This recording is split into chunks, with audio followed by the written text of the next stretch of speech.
Hekk kif il-festi tal-miliet fil-kalendarju Kattoliku għalqu b'mod uffiċjalment nhar is-6 ta' Jannar, l-għada 7 ta' Jannar huwa proprju l-jum fejn ir-Russi Ortodossi u pajjiżi oħra fil-lvant tal-Ewropa jiċċelebraw il-miliet.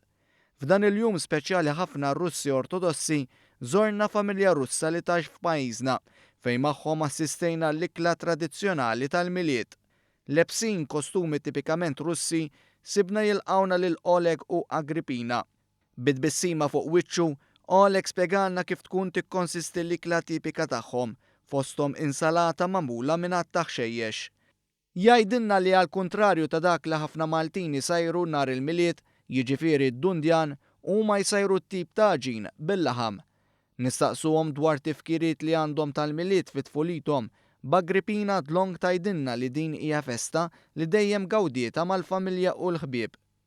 When I was young, I very liked this period because it was winter time. We wearing fur and a big hat and special boots, валенки. And this time we usually organized party with friends. From 8-10 years old, we celebrate with friends.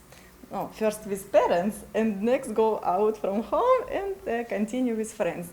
Fost tradizzjonijiet oħra waqt l-ikla tagħhom hemm il-kant ta' kanzunetti bi strumenti tipiċi Russi.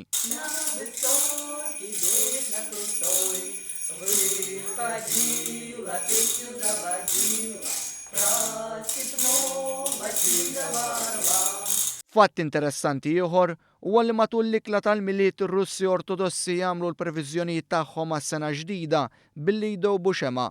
Ma setax jonqos li qabel ħallejna l din il-familja tkompli bl-ikla tagħha, doqna ftit mill-ikel bnin u tradizzjonali li ħejjiet din il-familja b'dedikazzjoni li ma bħala.